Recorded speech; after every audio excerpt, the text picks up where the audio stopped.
ಬಿಸಿಯೂಟವನ್ನ ಸೇವಿಸಿ 30ಕ್ಕೂ ಹೆಚ್ಚು ಮಕ್ಕಳು ಅಸ್ವಸ್ಥರಾಗಿರುವಂತಹ ಘಟನೆ ನಡೆದಿದೆ. ಹಾಗಲೂರಿನ ಸರ್ಕಾರಿ ಪ್ರಾಥಮಿಕ ಶಾಲೆಯಲ್ಲಿ ನಡೆದಿರುವಂತಹ ಘಟನೆ ಇದು. ಬಳ್ಳಾರಿ ಜಿಲ್ಲೆ ಸಿರುಗುಪ್ಪ ತಾಲೂಕಿನ ಹಾಗಲೂರು ಗ್ರಾಮ. ಮಕ್ಕಳಿಗೆ ಕರೂರು ಪ್ರಾಥಮಿಕ ಆರೋಗ್ಯ ಕೇಂದ್ರದಲ್ಲಿ ಚಿಕಿತ್ಸೆಯನ್ನ ಕೊಡಲಾಗ್ತಾ ಇದೆ. ಮಧ್ಯಾಹ್ನದ ಬಿಸಿಯೂಟವನ್ನ ಸೇವಿಸಿ 30 ಮಕ್ಕಳು ಅಸ್ವಸ್ಥರಾಗಿರುವಂತಹ ಘಟನೆ ನಡೆದಿದೆ. ಬಿಸಿಯೂಟವನ್ನು ಸೇವಿಸಿ 30ಕ್ಕೂ ಹೆಚ್ಚು ಮಕ್ಕಳು ಅಸ್ವಸ್ಥರಾಗಿದ್ದಾರೆ. ಹಾಗಲೂರಿನ ಸರ್ಕಾರಿ ಪ್ರಾಥಮಿಕ ಶಾಲೆ ಇದು. ಬಳ್ಳಾರಿ ಜಿಲ್ಲೆ ಸಿರುಗುಪ್ಪ ತಾಲೂಕಿನ ಹಾಗಲೂರು ಗ್ರಾಮದ ಮಕ್ಕಳು ಅಸ್ವಸ್ಥರಾಗಿದ್ದಾರೆ. ಏನೋ ಪ್ರಾಥಮಿಕ ಆರೋಗ್ಯ ಕೇಂದ್ರದಲ್ಲಿ ಚಿಕಿತ್ಸೆಯನ್ನ ಕೊಡಲಾಗ್ತಾ ಇದ್ದು, ಪ್ರಾಥಮಿಕ ಆರೋಗ್ಯ ಕೇಂದ್ರದಲ್ಲಿ ವೈದ್ಯರಿಲ್ಲದೆ ಪರದಾಟ ಕೂಡ ಆಗಿದೆ. ಬಿಸಿಯೂಟದಲ್ಲಿ ಹಲ್ಲಿ ಬಿದ್ದಂತ ಪರಿಣಾಮವಾಗಿ ವಿದ್ಯಾರ್ಥಿಗಳು ಅಸ್ವಸ್ಥರಾಗಿದ್ದಾರೆ.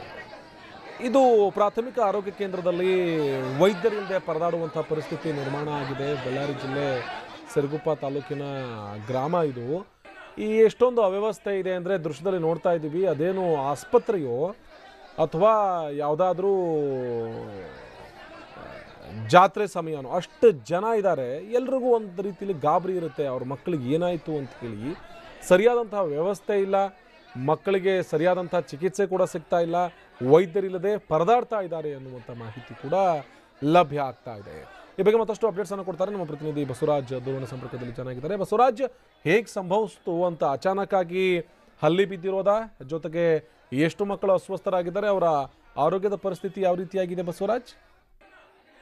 ಆನಂದ್, ಬಳ್ಳಾರಿ ಜಿಲ್ಲೆ ಸಿರುಗುಪ್ಪ ತಾಲೂಕಿನ ಹಾಗಲೂರು ಗ್ರಾಮದಲ್ಲಿ ನಡೆದಿರ್ತಕ್ಕಂಥ ಈ ಘಟನೆ. ಹಾಗಲೂರು ಗ್ರಾಮದ ಸರ್ಕಾರಿ ಪ್ರಾಥಮಿಕ ಶಾಲೆ ಏನಿದೆ, ಶಾಲೆಯಲ್ಲಿ ಮಧ್ಯಾಹ್ನದ ಬಿಸಿಯೂಟ ಏನು ವಿದ್ಯಾರ್ಥಿಗಳಿಗೆ ಕೊಡ್ತಾರೆ. ಆ ಒಂದು ಬಿಸಿಯೂಟದಲ್ಲಿ ಹಲ್ಲಿ ಬಿದ್ದಿರ್ತಕ್ಕಂಥ ಹಿನ್ನೆಲೆಯಲ್ಲಿ ಸುಮಾರು 30ರಿಂದ 30ಕ್ಕೂ ಹೆಚ್ಚು ವಿದ್ಯಾರ್ಥಿಗಳಿಗೆ ಬಿಸಿಯೂಟ ಸೇವನೆ ಮಾಡಿದ್ದಾರೆ. ಬಿಸಿಯೂಟನ ಸೇವನೆ ಮಾಡಿರ್ತಕ್ಕಂಥ ವಿದ್ಯಾರ್ಥಿಗಳು ಈಗ ಅಸ್ವಸ್ಥಗೊಂಡಿರ್ತಕ್ಕಂಥದ್ದು. ಅವರಿಗೆ ವಾಂತಿ ಮತ್ತು ಹೊಟ್ಟೆ ನೋವು ಕಾಣಿಸ್ಕೊಂಡಿರ್ತಕ್ಕಂಥ ಹಿನ್ನೆಲೆಯಲ್ಲಿ ತಕ್ಷಣ ಗ್ರಾಮದಲ್ಲಿರ್ತಕ್ಕಂಥ ಪೋಷಕರು ಆ ವಿದ್ಯಾರ್ಥಿಗಳನ್ನ ಪಕ್ಕದ ಗ್ರಾಮ ಅಂದ್ರೆ ಕರೂರು ಗ್ರಾಮದಲ್ಲಿ ಪ್ರಾಥಮಿಕ ಆರೋಗ್ಯ ಕೇಂದ್ರ ಏನಿದೆ ಆ ಗ್ರಾಮಕ್ಕೆ ಬಂದು ಈಗ ವಿದ್ಯಾರ್ಥಿಗಳಿಗೆ ಚಿಕಿತ್ಸೆ ಕೊಡ್ತಾ ಇದ್ದಾರೆ. ಸುಮಾರು 2 ಟ್ರ್ಯಾಕ್ಟರ್ಗಳಲ್ಲಿ ಆ ವಿದ್ಯಾರ್ಥಿಗಳನ್ನ ಟ್ರ್ಯಾಕ್ಟರ್ಗಳ ಮೂಲಕ ಕರೆತಂದು ಒಂದು ಕರೂರು ಪ್ರಾಥಮಿಕ ಆರೋಗ್ಯ ಕೇಂದ್ರದಲ್ಲಿ ಈಗ ಚಿಕಿತ್ಸೆ ನಡೀತಾ ಇದೆ. ಆದ್ರೆ ದುರಂತ ಅಂದ್ರೆ ಅಲ್ಲಿ ವೈದ್ಯರು ಇರದೇ ಇರ್ತಕ್ಕಂಥದ್ದು ಕೂಡ ಈಗ ಗೊತ್ತಾಗಿರ್ತಕ್ಕಂಥದ್ದು. ಅಲ್ಲಿ ಕೇವಲ 2 ನರ್ಸ್ಗಳು ಮಾತ್ರ ಇದ್ದಾರೆ. ನರ್ಸ್ಗಳು ಮಾತ್ರ ಒಂದು ಅಸ್ವಸ್ಥಗೊಂಡಿರ್ತಕ್ಕಂಥ ವಿದ್ಯಾರ್ಥಿಗಳಿಗೆ ಚಿಕಿತ್ಸೆಯನ್ನ ಮುಂದುವರಿಸಿದ್ದಾರೆ.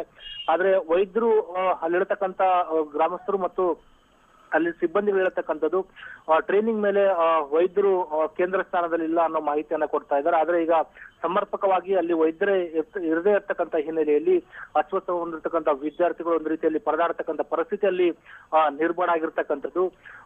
ನಿಟ್ಟಲ್ಲಿ ಈಗ ವಿದ್ಯಾರ್ಥಿಗಳಿಗೂ ಕೂಡ ಅಲ್ಲಿರ್ತಕ್ಕಂಥ ನರ್ಸ್ಗಳೇ ಚಿಕಿತ್ಸೆಯನ್ನು ಕೂಡ ಮುಂದುವರಿಸಿದ್ದಾರೆ. ಆದ್ರೆ ಅಲ್ಲಿ ದೃಶ್ಯಗಳಲ್ಲಿ ಕೂಡ ನೋಡ್ತಾ ಇರ್ಬೋದು, ಕೆಲವೊಂದು ವಿದ್ಯಾರ್ಥಿಗಳು ವಾಂತಿಯನ್ನು ಕೂಡ ಮಾಡ್ಕೊಳ್ತಾ ಇದ್ದಾರೆ, ಜೊತೆಗೆ ಹೊಟ್ಟೆ ನೋವು ಅಂತಕ್ಕಂಥ ಕೂಡ ಬಳಲ್ತಾ ಇದ್ದಾರೆ ಅನ್ನೋ ಮಾಹಿತಿ ಈಗ ಸಿಗ್ತಾ ಇದೆ. ಇದಕ್ಕೆ ಸಂಬಂಧಪಟ್ಟಂಗೆ ಅಲ್ಲಿನ ಸಿಬ್ಬಂದಿಗಳು ಕೂಡ ಒಂದು ಆರೋಗ್ಯ ಇಲಾಖೆ ಮೇಲಾಧಿಕಾರಿಗಳು ಮಾಹಿತಿಯನ್ನ ಕೂಡ ಕೊಟ್ಟಿದ್ದಾರೆ. ಈಗ ವಿದ್ಯಾರ್ಥಿಗಳನ್ನ ಬಳ್ಳಾರಿಗೆ ಕರೆತಂದು ಚಿಕಿತ್ಸೆ ಕೊಡ್ತಕ್ಕಂಥದ್ದು, ಇಲ್ಲದ್ರೆ ಹೆಚ್ಚುವರಿ ವೈದ್ಯರು ಅಲ್ಲಿಗೆ ಹೋಗ್ತಕ್ಕಂಥ ವ್ಯವಸ್ಥೆಯನ್ನು ಕೂಡ ಈಗ ಮೇಲಾಧಿಕಾರಿಗಳು ಮಾಡ್ತಾ ಇದ್ದಾರೆ ಮಾಹಿತಿ ಸಿಗ್ತಾ ಇದೆ. ಆದ್ರೆ ಅಲ್ಲಿ ಸದ್ಯಕ್ಕೆ ಸಿಗ್ತಕ್ಕಂಥದ್ದು ಮಾಹಿತಿ ಸಿಗ್ತಕ್ಕಂಥದ್ದು ಅಲ್ಲಿ ಸಮರ್ಪಕವಾಗಿ ವೈದ್ಯರು ಇಲ್ಲದೆ ಇರ್ತಕ್ಕಂಥ ಹಿನ್ನೆಲೆಯಲ್ಲಿ ವಿದ್ಯಾರ್ಥಿಗಳು ಸಾಕಷ್ಟು ಪರದಾಡ್ತಕ್ಕಂಥ ಪರಿಸ್ಥಿತಿಗೆ ನಿರ್ಮಾಣ ಆಗಿರೋ ಮಾಹಿತಿ ಸಿಗ್ತಾ ಇದೆ. ಅಲ್ಲ ಬಸವರಾಜ್, ಮಕ್ಕಳ ಆರೋಗ್ಯದ ಸ್ಥಿತಿ ಯಾವ ರೀತಿ ಇದೆ ಅಂತ ಒಂದು ಕಡೆ ವೈದ್ಯರು ಸಿಗ್ತಾ ಇಲ್ಲ, ಪರದಾಡ್ತಾ ಇದ್ದಾರೆ, ನಿಜ. ಮಕ್ಕಳ ಆರೋಗ್ಯದ ಪರಿಸ್ಥಿತಿ ಯಾವ ರೀತಿ ಇದೆ ಅಂತ, ಯಾಕಂದ್ರೆ ಹಲ್ಲಿ ಬಿದ್ದಿರುವಂಥ ಆಹಾರ ಸೇವಿಸಿರೋದವರು ಆ ಆರೋಗ್ಯದಲ್ಲಿ ಯಾವ ರೀತಿಯಾದಂಥ ಇದು ಕಾಣಿಸ್ತಾ ಇದೆ ಬಸವರಾಜ್?